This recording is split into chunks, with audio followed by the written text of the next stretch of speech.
There's something cruel about how memory dresses up betrayal in good lighting and warm smells. The dining room was golden with soft chandelier light, the table decorated with Mom's best china and sprigs of rosemary, tucked into neatly folded napkins. The roast chicken sat proud in the center, surrounded by roasted potatoes and smug tradition. Everyone was already seated when I walked in. Aiden, Mom, Dad. Aiden's watch caught the light when he reached for the wine. Mom complimented it like it was a newborn baby. There he is, Dad said when he finally noticed me. Still keeping us waiting. Huh, sorry, I muttered, sliding into the last empty chair. Dinner started the way it always did, safe questions, controlled updates, and the usual 20-minute highlight reel of Aiden's career. We're working with a new European client now, Aiden said, sipping wine. Big tech firm in Berlin. That's incredible. Mom beamed. You always attract the big ones. You were always the smart one. I tried to smile, but my fork clenched in my hand. Same script, new year. Dad looked at me next. And you, still freelancing, right? That blog thing. I nodded. It's content strategy now. I work with small businesses, build funnels, optimize conversions. So still on the internet. Mom interrupted, laughing softly. Aiden looked down at his plate. He never said much when they did this. He didn't need to. Then the moment happened. The one that would replay in my head like a cursed tune. I was telling them about a new client I'd landed. A small but meaningful win. I was proud. That's cute, Mom said with a chuckle. But let's be honest, your brother just closed on a 5-bedroom house. He's 30 and look what he's achieved. Dad joined in.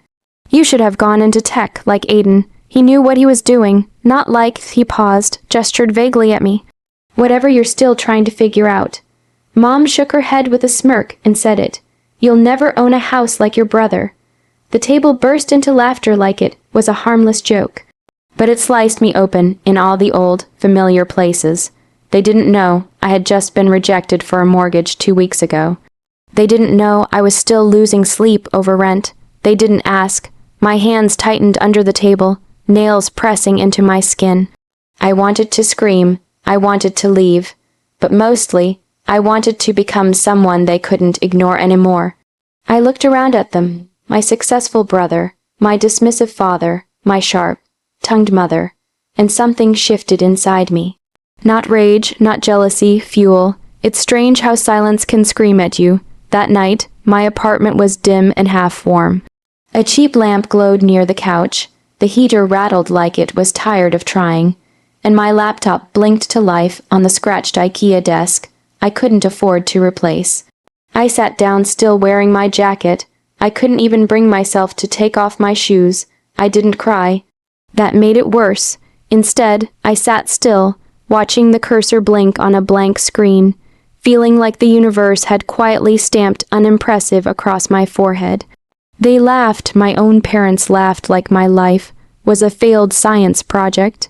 Like everything I'd worked for, every late night writing copy for people who didn't pay on time, every client who ghosted, every hour spent learning SEO and lead magnets and conversion rates, was just a cute hobby. You'll never own a house like your brother. I'd heard variations of it my entire life, hadn't I? When Aiden got into Stanford, they framed the acceptance letter.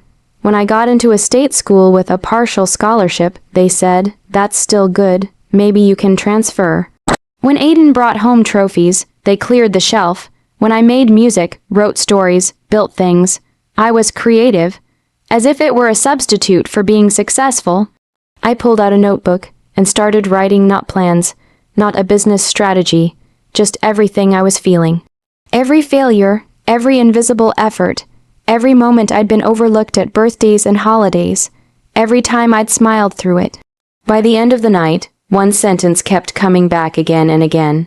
I'm not worthless. I'm just underestimated. And that lit the match. I didn't have money. I didn't have connections, but I had pain. I had skills. And most dangerously of all, I had nothing left to lose. I started small.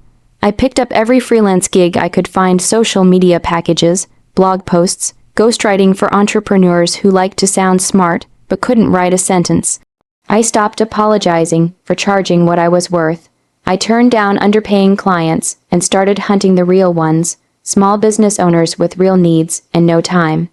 I became their secret weapon, their voice, their brain on hire. Then I started studying digital marketing, branding, personal finance, YouTube content, affiliate funnels, lead generation.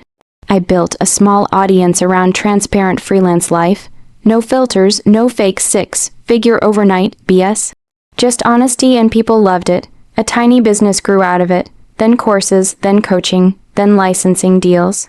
And the funniest part, it still wasn't about the house. It was about proving to myself that I wasn't broken, just misread. All my life I'd been measured with a ruler meant for someone else. Aiden's path was traditional. Mine was feral, unpredictable, and mostly unpaid at first. But it was mine. I wasn't chasing him anymore. I was building from scratch, with hands my family never saw as capable. I still remembered sitting in that guest room in my parents' house the Christmas after college. I'd stared at the ceiling, wondering if this was it. If maybe I was the family disappointment, the other child who would always be a little less. But now the fire they lit that night burned down all that doubt, and I was building from the ashes. It wasn't the biggest house on the block, but it was mine. Every detail had been touched by my hands. The exposed beams I'd chosen instead of a drywall ceiling. The matte black fixtures I couldn't afford at first, but saved for anyway. The sliding glass doors that led to a small deck where the morning light spilled in like an apology. I didn't build this house for them, but I did make sure the dining room was perfect. The long oak table gleamed under pendant lights. Cream linen napkins were folded precisely, wine glasses sparkling under candlelight. I'd roasted the chicken myself. A quiet echo of that night 3 years ago. On the invitations, I'd written only 4 words: family dinner. My place, they arrived 20 minutes late. Mom wore pearls, like she always did when she wanted to look expensive. Dad's blazer looked too stiff for someone who'd spent his life sitting behind a desk. And Aiden looked the same. Calm, polished, slightly uncomfortable. They stood in the doorway, blinking as if they'd walked into someone else's life. "This is nice," Mom said finally, stepping inside. "You rent this place?" Dad asked, half curious, half assuming. "No," I replied, smiling, "I own it." A moment passed. Aiden looked at me, really looked, for the first time in years. There was no smirk, just realization. I ushered them in. No need to brag, no need to explain how I'd built a 6-figure digital business from a 1-bedroom apartment. How I'd invested smartly, flipped a small property, reinvested, and finally landed this place. How I now coached entrepreneurs with more degrees than I had. Let them ask if they cared. We sat down to eat, the same meal, the same dynamic, except this time, the story was different. They tried to ask questions, mostly about how expensive everything looked. "So what exactly do you do now?" Mom asked, slicing into her chicken with delicate suspicion. "I help people grow online businesses, freelancers, creators, small teams, like marketing," Dad said, clearly trying to sound interested. "Among other things," I said, "I work for myself." Silence stretched for a second too long. I wasn't looking for their approval anymore. That's what made it powerful. After dinner, I offered them a tour. When we reached the guest room, Mom gasped. "This is beautiful," she said. "This was always your dream, wasn't it?" I turned to her and smiled. "No, this was always mine, even when it wasn't." She blinked. Dad cleared his throat. Aiden looked down at the rug. I gestured toward the neatly made guest bed. "You can stay here tonight if you want. The guest room was always mine anyway." That hit deeper than any raised voice ever could. Not because it was vengeful, because it was true. Later that night they didn't stay. Too much pride. Or discomfort, or both. That was fine with me. As I sat alone on the back deck, the stars above my new roof, I thought about how many years I'd spent wishing for this moment. Not the house, but the power to rewrite the narrative. The funny thing, it wasn't revenge that satisfied me. It was peace. I didn't need them to say we were wrong. Their silence said enough. They saw it, and more importantly, I saw it. The kid who once overheard his parents tell relatives, "Aiden's our achiever, our younger one's still figuring things out." That kid had built something steady. Solid, his no more proving, no more performing, just living. Epilogue optional. Aiden texted me a week later. "Dinner was great, proud of you. I stared at the screen for a while, then typed back, "Thanks, took a while, but I found my way. No bitterness." No sarcasm, just the truth, and for once that was enough.